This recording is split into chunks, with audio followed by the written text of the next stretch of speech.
Et on en parle massivement dans nos journaux de cette matinée. Le soutien aux Iraniens qui se révoltent contre la République islamique s'organise avec des manifestations dans plusieurs Mmh. villes. 2000 personnes à Paris hier, 1000 environ à Bruxelles. Odile Margot du Forum des otages y était présente. Lise, elle vous raconte pourquoi.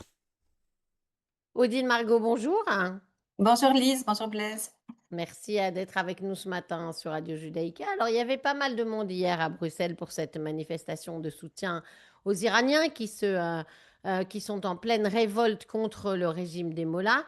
Odile Margot, pourquoi vous aviez à cœur d'être présente à leur côté? Alors, on avait vraiment à cœur d'être là, tout d'abord parce que les Iraniens se sont manifestés, ils sont venus marcher avec nous, parce que également, évidemment, ceux qui ont enlevé les otages en Israël, ceux qui ont commis le 7 octobre, ce sont les proxys du régime iranien des Mollahs. Le Hamas et le Hezbollah sont tous deux des proxys du régime iranien. Ils ont attaqué l'État d'Israël le 7 octobre 2023. Ils demandent à ce que des attentats soient commis contre des juifs dans le monde entier.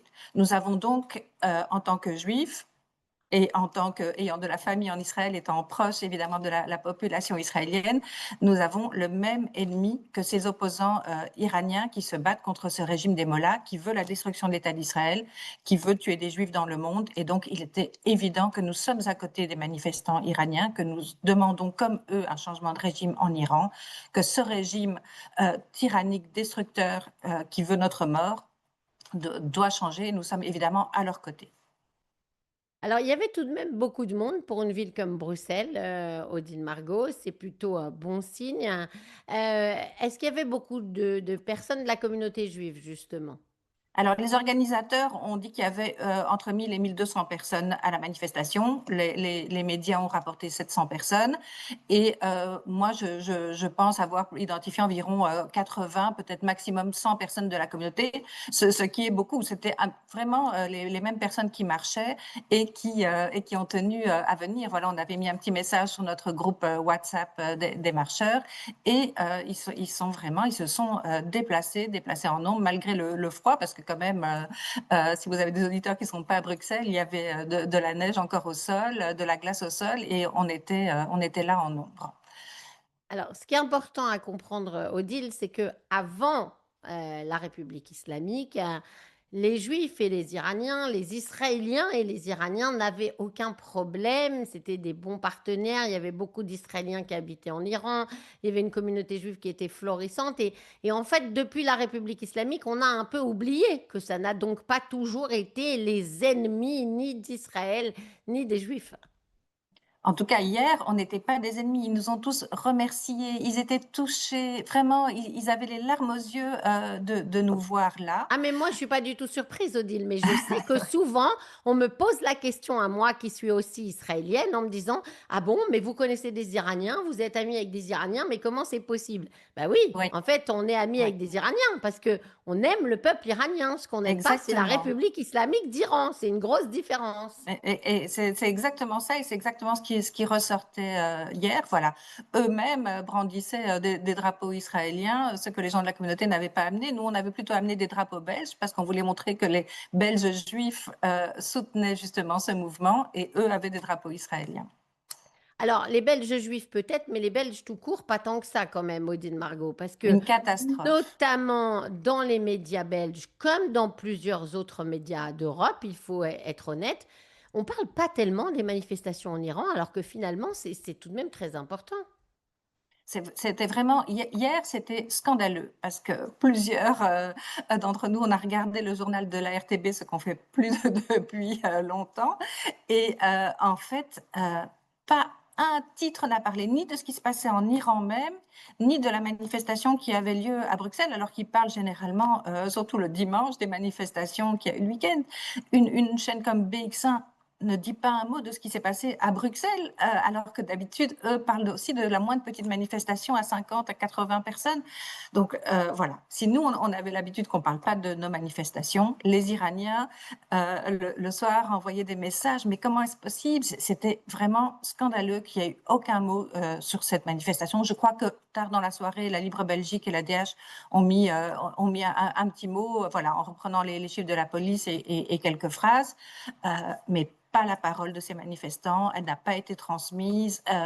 Voilà, c'est incompréhensible. Alors qu'au moment où Masha Amini a été tué, il y a eu quand même, vraiment, la presse s'était emparée de ce drame. Il y a eu des manifestations. Depuis le 7 octobre, ça a changé. Et il faut que la population belge, que tout le monde se pose la question, pourquoi est-ce que le régime iranien est devenu aujourd'hui presque intouchable par les médias belges?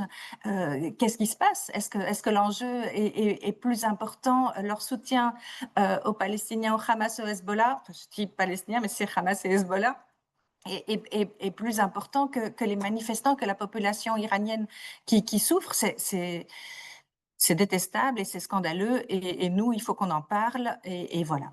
Parce Alors, qu'effectivement, c'était à part, je crois que j'ai vu David Weitzman, donc président du CPS de Bruxelles, qui était présent. J'ai vu aucun politique, il y en avait peut-être, mais je les ai pas vus, ou bien, bien sûr, Melissa Amirkizi, qui est d'origine iranienne. Sinon, je n'en ai pas vu, et à part des couples mixtes belgo-iraniens, il n'y avait aucun Belge, aucune ONG, ni Amnesty, ni voilà, des associations féministes qui auraient pu être là. Rien, personne. Voilà, heureusement, on était là. Alors, c'est vrai que cette contestation en Iran, elle est inédite depuis 3 ans. Là, elle touche vraiment tout le pays. Il y a une répression assez sanglante de la part du régime de la République islamique. Si on n'entend pas beaucoup les médias, on entend au moins un certain nombre de politiques, notamment Donald Trump, hein, mais aussi hier, Ursula von der Leyen, qui a tout de même clairement dit que l'Union européenne était aux côtés des manifestants. Donc peut-être que ça va commencer à faire réfléchir les gens à Bruxelles, Odile. Oui, oui, tout à fait. Tout à fait. Enfin, j'ai aussi entendu le président du MR, je crois qu'il leur, à chaque fois de ses vœux et voilà, le redit. Donc, il y a des politiques qui s'expriment. Mais pas assez. Voilà, pas assez. Et aucun parti de gauche, je pense, s'est exprimé. Et le centre, je n'ai pas en tout cas lu. J'espère que ça va venir. Euh, donc, voilà, ce sont quand même des humanistes, ces partis de gauche. Donc, où sont-ils? Pourquoi est-ce qu'ils ne s'expriment pas, les partis de centre-gauche? Voilà. Alors, ce qui est difficile aussi, c'est qu'il y a ce blackout avec pas d'internet depuis déjà jeudi maintenant. Donc, c'est compliqué d'avoir des informations sur les morts, sur le nombre de personnes qui sont arrêtées. Il y a tout de même des vidéos qui circulent sur les réseaux sociaux, mais c'est compliqué d'avoir en ligne les gens et de leur parler directement par rapport à d'habitude. Ce qui est certain, c'est que le régime des Mollahs est un régime sanglant qui n'a aucun scrupule à faire tirer à bout portant sur sa population. On l'a déjà vu depuis des années. Oui, oui, on n'a pas beaucoup de nouvelles, mais on sait qu'il y a quand même énormément de victimes, et que la répression sanglante a démarré. Elle a mis quelques jours à démarrer. Au début, ils ne réagissaient pas trop de manière sanglante, mais là, apparemment, depuis 2 jours, voilà. Sauf si, évidemment, ce sont des fake news, mais malheureusement, je n'en ai pas l'impression.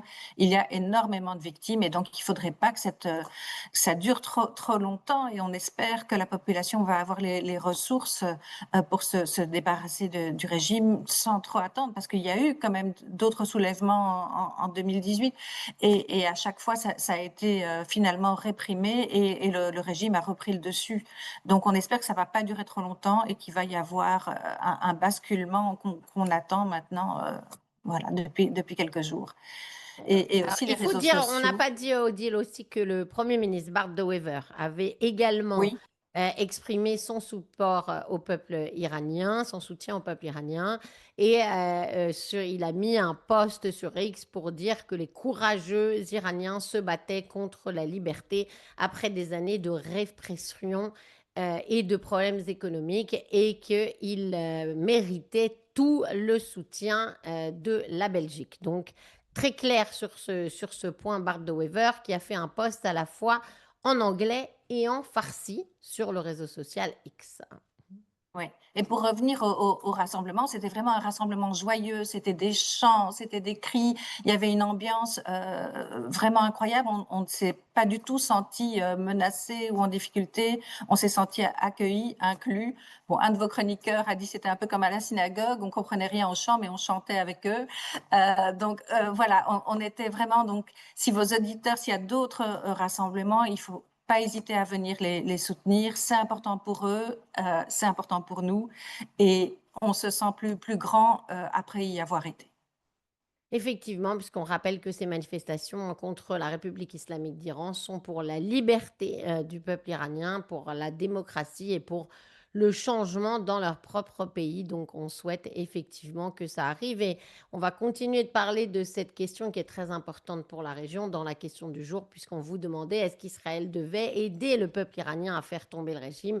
Et on va en discuter avec un spécialiste de l'Iran juste après vous. Merci beaucoup, Odile Margot du Forum des Merci à vous. otages, d'avoir été avec nous ce matin sur Radio Judaïka. Et Kol Hakavod, comme on dit chez nous, pour avoir été aux côtés des Iraniens dans cette manifestation. Et je suis sûre que vous continuerez parce que la contestation n'est pas finie.